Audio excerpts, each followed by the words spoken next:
ሰላምና ጤና በያላችሁበት ይድረሳችሁ። ውድን የተከበራችሁ ቤተሰቦቻችን እንደምን አላችሁልን? ከሁለተኛው የዩቲዩብ ቻናላችን አዲስ ስፖርት ልዩ ለዛሬ ለዕለተ ሰኞ የምሳ ሰዓት ያዝንላችሁን ፕሮግራም ይዘን ቀርበናል። ስለምታደምጡን፣ ስለምትከታተሉን ቆይታችሁም ከኛ ጋር ስለሆነ እጅጉን ከልብ አድርገን ነው የምናመሰግነው። በዛሬ ፕሮግራማችን የተለያዩ ስፖርታዊ ጉዳዮችን እያነሳን ቆይታን የምናደርግ ይሆናል። ከእነዚህ መካከል ትልልቆቹን የአውሮፓ ክለቦች የተመለከቱ እጅግ በርከት ያሉ የዝውውር ጉዳዮችን እያነሳን ቆይታን እናደርጋለን። የክረምት የተጫዋቾች የዝውውር መስኮት እጅጉን እየተቃረበ ይገኛልና ከዚህ የዝውውር መስኮት ጋር በተያያዘም የሚነሱ የተለያዩ የዝውውር ጉዳዮች ያሉ እነሱን እያነሳን ቆይታን እናደርጋለን። ፏድ ባህሩ ፕሮግራሙን እየመራው ከእናንተ ጋር ቆይታን አደርጋለሁ። እናንተም ቪዲዮአችንን ላይክ፣ ቻናላችንን ሰብስክራይብ እያደረጋችሁ ቆይታችሁን ከኛ ጋር እንድታደርጉ በአክብሮት ጋብዛለሁ። ከመሸጋገሪያ በኋላ በድጋሚ ተመልሰን ስንመጣም የተለያዩ ርዕሰ ጉዳዮችን ወደ እናንተ ማድረሳችንን የምንቀጥል ይሆናል። እናንተ ግን ቪዲዮአችንን ላይክ እያደረጋችሁ ከኛ ጋር ቆይታን አድርጉ። ሀሳብ አስተያየቶቻችሁንም ልጽፉልን ትችላላችሁ። ከመሸጋገሪያ በኋላ በድጋሚ እንገናኛለን። አብራችሁኝ ቆዩ።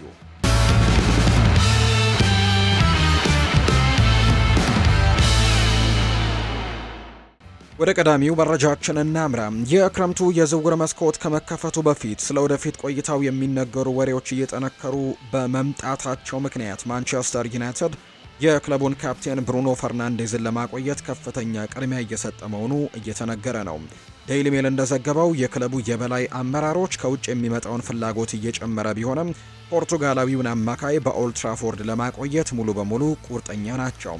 ፈርናንዴዝ በዩናይትድ ስብስብ ውስጥም በምርጥ መሪነቱና በሜዳ ላይ ባለው የፈጣሪነት አቅሙ አሁንም ተጽዕኖ ፈጣሪ ከሆኑ ሰዎች መካከል አንደኛው ነው። ይሁን እንጂ ከፕሪሚየር ሊጉ ውጪ ለሆኑ ክለቦችም የሚሰራ የ57 ሚሊዮን ፓውንድ የውል ማፍረሻ ወይም ሪሊዝ ክሎዝ መኖሩ ስለ ረጅም ጊዜ ቆይታው እርግጠኛ ለመሆን ፈጥሯል። ፈርናንዴዝ ራሱን የማንቸስተር ዩናይትድ የአማካይ ክፍል የልብ ትርታ አድርጎ መስርቷል። በፈጣሪ አማካኝነቱ በራእዩና ግብ የማስቆጠር ችሎታው የሚታወቀው የ31 ዓመቱ ተጫዋች በግብና በአሲስቶቹ በኩልም በክለቡ ከፍተኛ አስተዋጽኦችን ከሚያደርጉ ተጫዋቾች መካከል በቀዳሚነት ነው የሚጠቀሰው። በዚህ የውድድር ዘመን በፕሪሚየር ሊጉ 16 አሲስቶችን ያበረከተ ሲሆን ምናልባትም በቲየሪ ዳንኤል ኦንሪና በኬቨን ደብሮይና ተይዞ የቆየውን የአንድ የፕሪሚየር ሊግ የውድድር ዘመን ከፍተኛ የአሲስት አድራጊ ክብረ ወሰንንም ሊሰብር እንደሚችል በርካቶች እየገመቱ ነው። የፈርናንዴዝ ተጽዕኖ ከስታቲስቲክስ በላይ ይዘልቃል። እንደ ካፕቴን ቡድኑን በማደራጀትም በልምምድ ወቅትም ደረጃዎችን በማውጣትና በጨዋታዎች ወቅት የሚያፈጻጸም ደረጃን በማሳደግ ረገድም ወሳኝ ሚና ነው የሚጫወተው። ክለቡ አስቸጋሪ ወቅቶችን በሚያሳልፍበት ጊዜ እንኳን ፈርናንዴዝ በወሳኝ ሰዓቶች ቡድኑን በመታደግም በቡድን ውስጥ በጣም ከሚታመኑ ተጫዋቾች አንደኛው ሆኖ ቆይቷል። ዩናይትድ እሱን ለማቆየት ቢፈልግም የፈርናንዴዝ የኮንትራት ሁኔታ ከባህር ማዶ ያሉ ክለቦች ትኩረትን እንደሳበ ነው ሪፖርት የተደረገው። የ57 ሚሊዮን ፓውንድ የውል ማፍረሻ ከፕሪሚየር ሊግ ውጪ ያሉ ቡድኖችም ከማንቸስተር ዩናይትድ ጋር ቀጥተኛ ድርድር ውስጥም ሳይገቡ አማካዩን ለማግኘት የሚችሉበት መንገድን ይከፍታል የተባለው።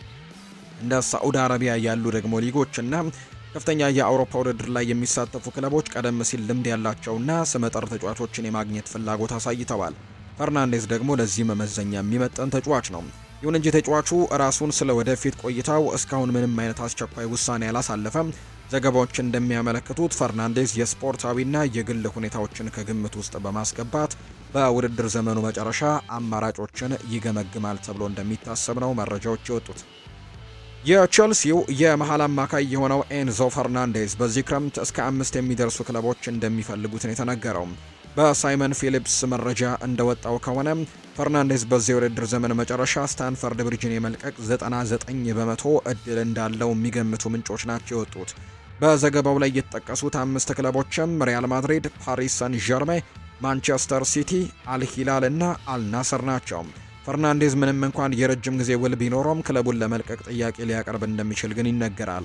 የአርጀንቲና ኢንተርናሽናል በቆይታው ደስተኛ ያልሆነና ለአዲስ ፈተና ዝግጁ እየሆነ እንደሆነ ነው የተነገረው። ፈርናንዴዝ በቼልሲ ከሚጠበቀው በታች የሆነ አፈጻጸምን ያሳየ ሲሆን ክለቡም እሱ ይቀላቀለዋል ተብሎም ከገመተው ፕሮጀክት ጋር የሚመጣጠን ሆኖ አልተገኘም ቢባል ተገቢ ነው። የ25 ዓመቱ ተጫዋች በጥር 2023 ከቤኔፊካ በከፍተኛ የዝውውር ሂሳብ ሲመጣ በዓለም እግር ኳስ ውስጥ ካሉ እጅግ አስደሳች ተሰጥኦዎች አንዱ ተደርጎ ይቆጠር ነበር። በዚያን ጊዜ የቼልሲ አዲስ ባለቤቶች በታዋቂው ወጣት ተጫዋቾች ላይ በማተኮር ለረጅም ጊዜ የሚቆይ ትልቅ ፕሮጀክትን እየገነቡ ያለ ይመስል ነበር። ይሁን እንጂ እስካሁን ድረስ እንደ ፈርናንዴዝ ያሉ ተጫዋቾች ቸልሲን ለትልልቅ ዋንጫዎችም ለመወዳደር የቀረበ ይሆናል ብለው ጠብቀውት ነበር። ቸልሲ በፓሪስ ሰን ዠርሜን በሁለቱም ጨዋታዎች በከባድ ውጤት ተሸንፎ ከቻምፒየንስ ሊግ መውጣቱ በእርግጥም ትልቅ ስጋት ሆኗል። ምናልባትም ፈርናንዴዝ አሁን ሌላ ፕሮጀክት ቢያስብ ይሻላል። ቸልሲም በአማካይ ክፍሉ ላይ የተለየ ነገር ማድረግ እንዳለበት ቢሰማው ትክክል ሊሆን ነው የሚችለው። ፈርናንዴዝ ጥራት ያለው ተጫዋች ቢሆንም በወጥነት ጥሩ አፈጻጸምን አላሳየም። ስለዚህም ቸልሲዎች በክረምቱ በሌሎች ቦታዎች ላይ ኢንቨስት ለማድረግ እንዲችሉ ትልቅ የዝውውር ጥያቄ ቢቀርብላቸው ሊማረኩ እንደሚችሉ ነው የተነገረው። በኦልትራፎርድ የሚደረገው የአማካይ ክፍል መልሶ ግንባታ በከፍተኛ የፕሪሚየር ሊግ ዝውውር ወቅት ደግሞ ሊጀመር ይችላል። ይህም የኒውካስል ዩናይትድ ደጋፊዎችን ደስተኛ አያደርግም። ጋዜጠኛ ክሪስቶፈር ሚሼል እንደዘገበው ማንቸስተር ዩናይትድ የኒውካስል ዩናይትዱን አማካይ ሳንድሮ ቶናሊን ለማስፈረም ዝግጁ ሲሆን ጣሊያናዊውን ወደ ክለቡ ለማዘዋወርም ፍቃደኛ ነው። ማንቸስተር ዩናይትድ ይህንን ጣሊያናዊ አማካይ ክፍል መሪ ደግሞ ወደ ኦልትራፎርድ ለማምጣት በቁም ነገር እየሰሩ ነው የሚገኙት። በዩናይትድ ቤት የአዲስ አማካይ ፍላጎት የጨመረ ሲሆን በርካታ አማካዮችንም ሲከታተል የቆየው ማንቸስተር ዩናይትድ በቶናሊ ላይ ያለው ፍላጎትን ለማጠናከር ቆርጧል። ወደ ዝውውር መስኮቱ ሲያመሩ የዩናይትድ የአማካይ ክፍል ከፍተኛ ትኩረት እንደሚፈልግ ሚስጥር አይደለም። ካሴሜሮ በክረምቱ የሚለቅ በመሆኑና በማንቸስተር በመሃል ሜዳ ቦታ ላይ ደግሞ ያለው ወጥ ያልሆነ አቋም ክለቡ እየተፈታተነው በመሆኑ ተለዋዋጭና በከፍተኛ ደረጃ ላይ የሚገኝ ተጫዋችም ማምጣት ለኢኒዮስና ለዩናይትድ የበላይ አመራሮች ዋነኛ ቅድሚያ የሚሰጠው ጉዳይ ነው። ዩናይትድ ሳንድሮ ቶናሊን በድንገት ያገኘው አይደለም። ክለቡ አማካዩ ለረጅም ጊዜ ሲከታተለው ቆይቷል። ማንቸስተር ዩናይትድ ሳንድሮ ቶናሊን ለማስፈረምም በቁም ነገር እየሰሩ መሆኑ ተሰምቷል። ጣሊያናዊው አማካይ ወደ ማንቸስተር ለመዘዋወር ፍጹም ፈቃደኛ ይመስላል። ክለቡ ለረጅም ጊዜ ክትትል ሲያደርግበትም ቆይቷል። እዚህ ጋር ነው ነገሮች እጅግ ውስብስብ የሚሆኑት። ኒውካስል ዩናይትድ ቶናሊን በ2023 ክረምት ዝም ብሎ አላስፈረመውም። ከኤሲ ሚላን በከፍተኛ የዝውውር ሂሳብ ለማምጣትም የክለቡ ዋነኛ ምልክት አድርጎታል። ከበርካታ ታላላቅ ክለቦች ፍላጎት ቢኖርም የጣሊያናዊ ኢንተርናሽናል አማካይን ለመሸጥ ግን ፍላጎት የላቸውም። አርሰናልም አማካዩን ለማስፈረም በፉክክር ውስጥ እንዳለ ቢታሰብም በዚህ ደረጃ ግን ፍላጎታቸውን እንደ ዩናይትድ የጠነከረ እንዳልሆነ የተነገረው። በተጨማሪም ኒውካስል በዝውውር ድርድር ላይም እጅግ ጠንካራ በመሆናቸው ይታወቃሉ። እንዲሁም ምርጥ ተጫዋቾቻቸውን በዝቅተኛ ዋጋ ለመሸጥም የሚያስገድዳቸው ምንም አይነት አስቸኳይ ጫና የለባቸውም። እንደ ዘገባው ከሆነ ቶናሊ ለዝውውሩ ፍቃደኛ ቢሆን እንኳን የኒውካስል ዩናይትድ አመራሮች ለድርድር ለማቅረብም ዩናይትድ ከፍተኛ ክፍያን መክፈል ይኖርበታል የተባለው የኒውካስል ዩናይትድ ውሳኔን ለመፈተን እስከ 100 ሚሊዮን ፓውንድ የሚጠጋ የዝውውር ጥያቄ ሊቀርብ እንደሚችል ነው ወሬዎች እየጠቆሙ የሚገኙት።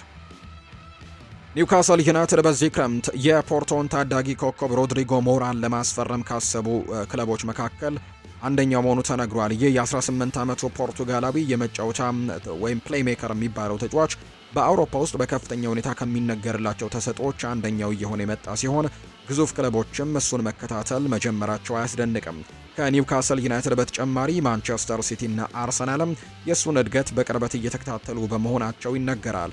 ከስፖርትስ ቡም የተገኘው ዘገባ እንደሚያመለክተው የስካውቲንግ ክፍል እሱን እንዲሁ በዘልማድም ሲከታተለው አልቆየም። በዚህ ውድድር ዘመን ያደረጋቸውን በርካታ ጨዋታዎች ስካውቶች በቅርበት ተመልክተውታል። የተገኘው መልስ ደግሞ እጅግ አዎንታዊ ሲሆን ለዝውውር ቡድኑም ዝርዝር ሪፖርቶችም ቀድመው ተዘጋጅተዋል። ለሞራ ፊርማ በሚደረግ ፉክክር ከተቀናቃኞችም ቀድመው እርምጃ ለመውሰድ ፖርቶ ጋር በቅርቡ ይፋዊ ግንኙነትም ይደረጋል ተብሎ ነው የሚታመነው። እንደ ሞራ ያለ ተሰጥኦ ማግኘትም ርካሽ አይሆንም። በአሁኑ ጊዜም የሱ የውል ማፍረሻ በ60 እና 70 ሚሊዮን ፓውንድ አካባቢ እንዲገኝም ተረድቷል። የፖርቶ ትንሹ ፕሮፌሽናል ተጫዋች በመሆን ክብረ ወሰኖችን የሰበረና በዩሮፓ ሊግ አነጋጋሪ ለሆነ ደግሞ ተጫዋች ያ የገንዘብ መጠን በአሁኑ ገበያ ተገቢ ዋጋ እንደሆነ እየታየ ነው። ሞራ ለጊዜው በፖርቶ ደስተኛ ቢሆንም የፕሪሚየር ሊግ ሳቢነት ግን እጅግ ከፍተኛ ነው።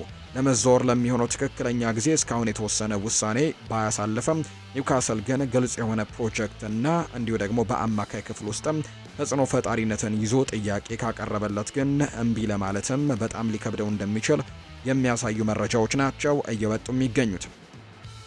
ቸልሲ የስትራስቡርጉን ተከላካይ አማካይ የሆነው ቫለንቲን ባርኮን የዝውውር ስምምነት ለማጠናቀቅ መቃረቡን የተዘገበው ለክረምቱ የዝውውር መስኮት ገና ጥቂት ወራት ቢቀሩትም ጋዜጠኛ ኤክረም ኮኑር እንደዘገበው ከሆነ ሰማያዎቹ ሌላኛውን የብሉኮ ክለብ የሆነውን ስትራስቡርግን ባርኮን ለማስፈረምም በሂደት ላይ ናቸው። ሪፖርቱ እንደገለጸው ከሆነ ሁለቱም ክለቦች በቶድ ቦህሊና በቤህዳድ ኤግባሊ በሚመራው የብሉኮ ግሩፕ ስር መሆናቸው ባላቸው ጥሩ ግንኙነት ምክንያትም ድርድሩ በጥሩ ሁኔታ እንደሄደና ስምምነቱ ሊጠናቀቅ መቃረቡን የተነገረው ቼልሲ በስትራስቡርግ ደምቆ እየታየ የሚገኘውን ቫለንቲን ፓርኮን ለማስፈረምም ተቃርቧል። የጋራ ባለቤትነት መኖሩ ዝውውሩን ቀላል ያደርገዋል። ንግግሮች በከፍተኛ ደረጃ ላይ ነው የሚገኙት። ስምምነቱ ሊጠናቀቅም እንደተቃረበ ነው ኢክረም ኮኑር መረጃውን ያጋራው። ፌጂያስ የተሰኘው መረጃ እንዳወጣው ከሆነ የ21 ዓመቱ ተጫዋች ከምዕራብ ለንደኑ ግዙፍ ክለብ ጋር ካገናኘው በጥቂት ቀናት ውስጥም በኋላ የወጣው ዜና የቼልሲ ደጋፊዎች በጉዳዩ ላይ ደስተኛ እንዲሆኑ የሚያደርግ ሲሆን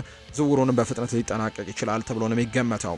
ከአሁን እስከ ክረምት ድረስም ብዙ ነገሮች ሊለወጡ ቢችሉም ባርኮ የታጨው ግን በስታንፈርድ ብሪጅ የወደፊት ቆይታው ጥያቄ ውስጥም በገባው በኤንዞ ፈርናንዴዝ ምትክ ሊሆን ይችላል። እንደ ሳይመን ፊሊፕስ ዘገባ ከሆነ 5 ክለቦች ፈርናንዴዝን አይናቸውን የጣሉበት ሲሆን አንድ ምንጭ ደግሞ የአርጀንቲናዊ ኢንተርናሽናል በዚህ ክረምትም ቼልሲን የመልቀቅ 99 በመቶ እድል እንዳለው ነው የተናገረው።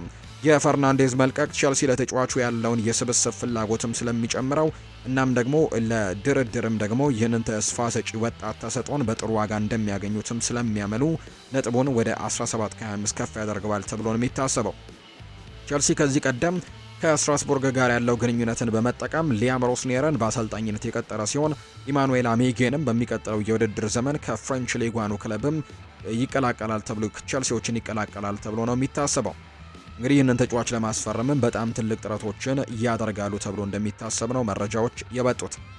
ማንቸስተር ዩናይትድ በዚህ ክረምት የአይንትራክ ፍራንክፈርቱን የግራ መስመር ተከላካይ የሆነው ናትናኤል ብራውንን ለማስፈረም ከሚፎካከሩ ዋና ክለቦችም አንደኛው መሆኑ ተነግሯል።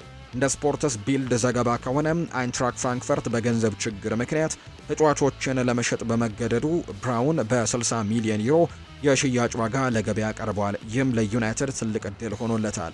ይሁን እንጂ ለዚህ ጀርመናዊ ኢንተርናሽናል ፊርማ በሚደረገው ፉክክር ማንቸስተር ዩናይትድ በሪያል ማድሪድ እና ባርሴሎና ሊፈተን ይችላል።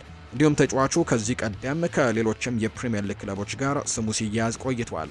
እንደተረዳነው ከሆነ አርሰናል ከብራውን አድናቂዎች መካከል አንደኛው ሲሆን በቅርቡ የወጣው የፌጂያስ ዘገባ ደግሞ የሊቨርፑልን ፍላጎትም ይጠቅሳል። እንደ ዝውውር እንግዲህ ይሳካል ወይም አይሳካም ብሎ ለማወቅም አስቸጋሪ ወይም ሁልጊዜም አስቸጋሪ ቢሆንም ብራውን ግን በከፍተኛ ግምት የሚሰጠውና የሱ እድሜ ክልል ውስጥም ባለ ጥሩ አቋም ላይ የሚገኝ ተጫዋች ዋጋው ያን ያክል ውድ ነው አይባልም። ዩናይትዶች እድሜው እየገፋ የመጣውንና ለጉዳት ተጋላጭ የሆነውን ሉክ ሻውን ለመተካትም አዲስ የግራ መስመር ተከላካይ የሚፈልግ ይመስላል። ፓትሪክ ዶርጎም በቅርቡ በበለጠ የማጥቃት ሚና ላይም እየተጫወተ ነው የሚገኘው። ምንም እንኳን ገና ዝውውሩ ወሬው መጀመሪያ ላይ ቢሆንም ዩናይትድ ግን ሚኪ ብራውንን ለማስፈረምም ቅድሚያ ሊሰጠው የሚችልባቸው የተለያዩ አሳማኝ ምክንያቶች አሉ። የ22 ዓመቱ ተጫዋች ወደ ኦልድ ትራፎርድ መዘዋወርን ብዙ ነገሮች የሚያሟሉለት እንደሆነ አድርጎ በእርግጠኝነት ይመለከተዋል። በተለይም አሁን ላይ ሰፊ እድል ያለው የቻምፒየንስ ሊግ ተሳትፎን የሚያረጋግጡ ከሆነ በተጨማሪም በርካታ የግራ መስመር ተከላካዮች ካሏቸው ሊቨርፑል ወይም አርሰናል ይልቅ በዩናይትድ ቤት ቋሚ ተሰላፊ የመሆን እድሉን ማግኘቱ ቀላል ነው። በሌላ በኩል ሪያል ማድሪድ እና ባርሴሎና ፍላጎት ቢኖራቸውም የፕሪሚየር ሊግ ክለቦች በቅርብ ጊዜያት ከታላላቅ የአውሮፓ ክለቦች በላይ ወጪ የማድረግ አቅም ስላላቸው ይህም ብራውንን ከፍተኛ ደሞዝ ወደሚከፈልበት ዩናይትድ እንዲያመራ ሊያደርገው ይችላል የተባለው። እንዲሁም የዩናይትድ የአይንትራክ ፍራንክፈርት የገንዘብ ጥያቄን ለማሟላትም ቀላል ይሆንለታል ተብሎ እንደሚታሰብ ነው መረጃዎች እየወጡ የሚገኙት። የሌስተር ሲቲ የማጥቃት አማካይ የሆነው ቢላል ኤልኩኑስ በቋሚነት ስቱትጋርትን ለመቀላቀል ተስማምቷል። ባለፈው የውድድር ዘመን ሌስተር ሲቲን ወደ ሻምፒዮንሺፕ መውረዱን ተከትሎ የሞሮኮዊ ኢንተርናሽናል በሁለተኛው ዲቪዚየን የመጫወት ፍላጎት አልነበረውም። ተቀናቃኞቹ ክለቦች ክሪስታል ፓላስና ኒውካስል ዩናይትድ የፕሪሚየር ሊጉ እንዲቆይ እድል ለመስጠት ዝግጁ ቢሆንም ነገር ግን ሌስተር ሲቲዎች ግን ወደ ሌላ የእንግሊዝ ክለብ እንዲሄድ ፍቃደኛ አልሆኑም። ስቱትጋርት እድሉን በመጠቀም ባለፈው ክረምት በውሰት አስፈርመው የ21 ዓመቱን ተጫዋች ለጀርመኑ ክለብ ድንቅ ስራዎችን እየሰራ የሚገኝ ሲሆን ቢልድን በስፖርት ዊትነስ በኩል እንደዘገበው ከሆነ ቢላል ኤልኩኑስ ወደ ሌስተር አይመለስም። ወደ ስቱትጋርት የሚያደርገው ዝውውርም በክረምቱ ቋሚ ይሆናል ተብሎ ነው የሚጠበቀው። ወደ ቡንደስሊጋው ያደረገው የውሰት ዝውውር በሁኔታዎች ላይ የተመሰረተ የግዢ ግዴታንም ያካተተ ሲሆን እንደ ዘገባው ከሆነ ያ ሁኔታ ተፈጻሚ ሆኗል። ሞሮኮዊው ኢንተርናሽናል ለጀርመኑ ክለብ በ32 ጨዋታዎች ላይ የተሰለፈ ሲሆን በ12 ግቦች ላይም ቀጥተኛ ተሳትፎን አድርጓል። የግዢ ግዴታው በተጫወተባቸው ጨዋታዎች ብዛት ላይ የተመሰረተ ነበር። ሁኔታው በመሟላቱ ሌስተር አሁን ላይ 18 ሚሊዮን ዩሮ ያገኛል። ካለባቸው የገንዘብ ችግር አንጻር ይህ ደግሞ ለነሱ ትልቅ እፎይታ ነው። ሌስተር ሲቲ ባለፈው ክረምት ከ3.5 ሚሊዮን ዩሮ የውሰት ክፍያ ያገኘ ሲሆን ይህ ማለትም እሱን ከጌንክ ለማስፈረም ካወጡት 24.3 ሚሊዮን ዩሮ ውስጥም 21.5 ሚሊዮን ዩሮን አስመልሰዋል ማለት ነው። የመጨረሻው የክፍያ መጠን እንደ ጉርሻዎች ሊጨምር የሚችል ሲሆን ሌስተር ወደፊት ሊሸጥ የገንዘብ ድርሻንም የሚያገኝበትንም ወይም ባይ ኦን ክሎዝም ውልን አካቷል። የሻምፒዮንሺፑ ክለብ እስከ ክረምት ድረስም ምንም አይነት ክፍያን ባያገኝም በገንዘቡ ዋስትና መበደር ስለሚችሉ ለሁኔታው ይረዳቸዋል። ሞሮኮዊው ኢንተርናሽናል እስከ 2030 የሚያቆይ የ3 ሚሊዮን ዩሮ የደሞዝም የሚያገኝበት ውል ይፈርማል ተብሎ ነው የሚጠበቀው። ሬክሻም የሰንደርላንድ አካዳሚ ውጤት የሆኑትን ፊን ገራክሲያን እና ጄንሰን ጆንሰን ለማስፈረም አቅዷል። ሬክሻም በእንግሊዝ እግር ኳስ ውስጥ አስደናቂ እድገትን አሳይቷል። ለ3 ተከታታይ ዓመትም ፕሮሞሽን ያገኘ ሲሆን አሁን ደግሞ በሻምፒዮንሺፕ የፕሌይኦፍ ላይ በኩል አራተኛውን እድገትም ለማግኘት አልሟል። ዋና ቡድን ድንቅ ስራን እየሰራ ባለበት በዚህ ወቅት ከተቀናቃኝ ክለቦች ተስፋ ሰጪ ወጣቶችን በማስፈረም የወጣት ቡድኑን ለማጠናከርም እየፈለገ ይገኛል። ቲም ቶክ ባወጣው ዘገባ መሰረት እንግዲህ እነዚህ ቡድኖች ሬክሻሞች የሰንደርላንድ 2 ተጫዋቾችንም እንዲሁ የማግኘት ፍላጎት አላቸው። እነዚህ ተጫዋቾች በወጣቶች ደረጃ ባሳዩት አስደናቂ አፈጻጸም ስማቸውን ያስጠሩ ሲሆን የሬክሳም የዝውውር ባለሙያዎችም ትኩረት ስበዋል። በዋና ቡድን ውስጥም ሁሉም ነገር እንደታቀደው እየሄደ ቢሆንም የሻምፒዮንሺፑ ክለብ ባለቤቶች የወጣት ቡድናቸውን ማጠናከር ይፈልጋሉ። ከትልልቅ ክለቦች ጋርም ሊፎካከር የሚችል ጠንካራ ስርዓትን ለመገንባት ነው የሚፈልጉት። ከተቀናቃኝ ክለቦች አካዳሚ ምርጥ ተሰጥኦዎችን ማምጣትም ይህንን ሂደት ሊያፋጥነው እንደሚችል ያምናሉ።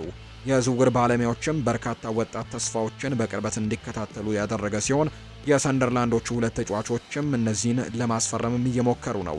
ለእነሱ ከፍተኛ ግምት የሰጡ ሲሆን ሬክሻምም አሁን ላይ ለሁለቱ ተጫዋቾች ይፋዊ ጥያቄ ማቅረብን እያሰበ ነው። የ18 ዓመቱ ይህ ተጫዋች በቅርብ ዓመታት ውስጥም በሰንደርላንድ ካደጉ እጅግ አስደሳች ወጣት ተሰጥኦዎች አንደኛው ተደርጎ ነው የሚወሰደው።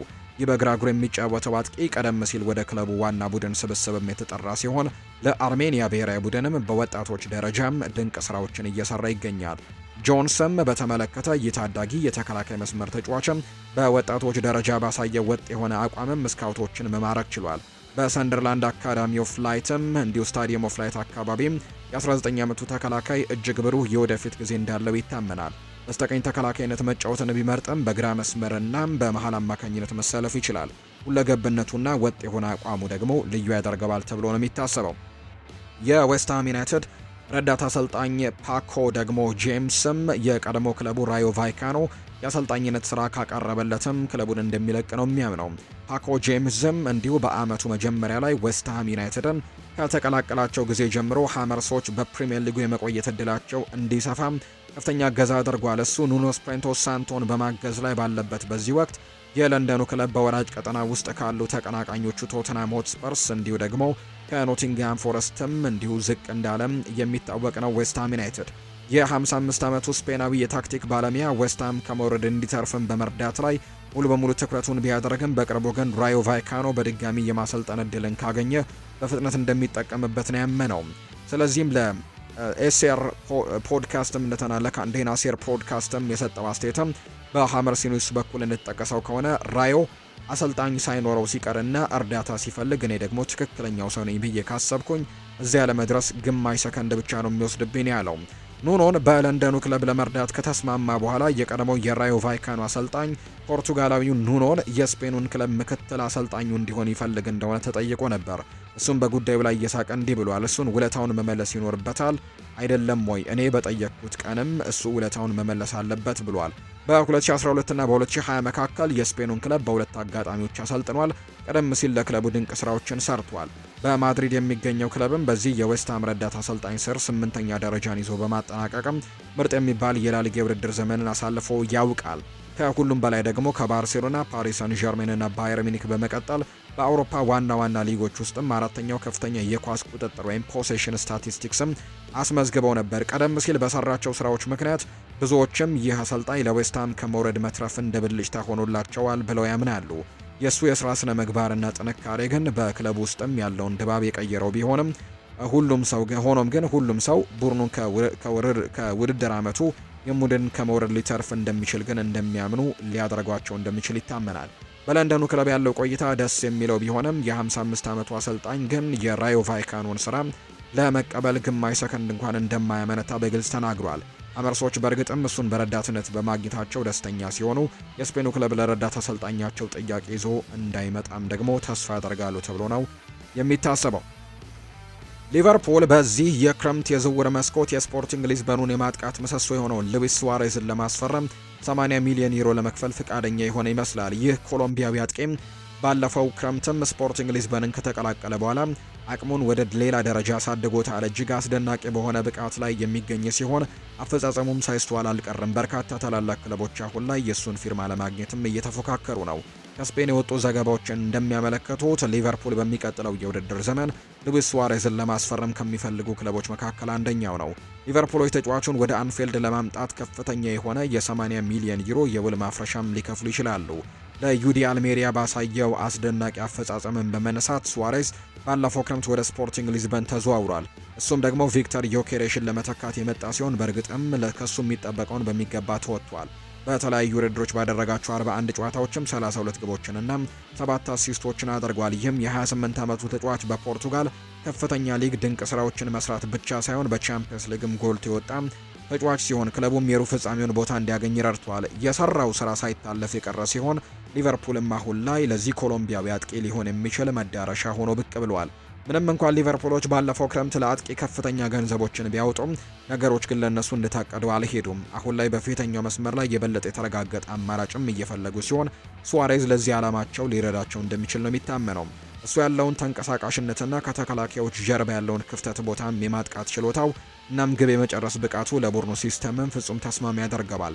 በዚህ ምክንያትም የመርሲሳይዱ ክለብ የእሱን ግልጋሎት ለማግኘትም ከፍተኛ ገንዘቦችን ለማውጣት ዝግጁ ነው። በዚህ ክረምትም በእርግጥ የውል ማፍረሻውን ይከፍሉ እንደሆነ ማየቱ አስደሳች ያደርገዋል ተብሎ እንደሚታሰብ ነው መረጃዎች በትልቁ እየወጡ የሚገኙት። ቡድን የተከበራችሁ ቤተሰቦቻችን ለዛሬ ያዝንላችሁ አዳዲስ ስፖርታዊ ጉዳዮቻችን እነዚህ ነው የሚመስሉት። ስላደመጣችሁን፣ ስለተከታተላችሁን፣ ቆይታችሁን ከኛ ጋርም ስላደረጋችሁ እጅግ ከልብ አድርገን እናመሰግናለን። ፏድ ባህሩ የዛሬውን ፕሮግራም እየመራው ከእናንተ ጋር ቆይታን አድርግ ያለው ቪዲዮአችንን ላይክ ቻናላችንን ሰብስክራይብ እያደረጋችሁ ቆይታችሁን ከኛ ጋር ያደረጋችሁ በሙሉ ላቅ ያለ ምስጋናችንን ለእናንተ ማቅረብ እንደምንወድ በአክብሮት እንገልጻለን። ስለተከታተላችሁኝ ስላደመጣችሁኝ ከልብ አድርጌ ነው የማመሰግነው። በቀጥታ በዛሬውን ፕሮግራማችን እዚህ ጋር እናበቃለን። በቀጣይ ፕሮግራማችን እስክንገናኝ ድረስ መልካም ጊዜ እንዲሆንላችሁ ነው በአክብሮት የምመኘው።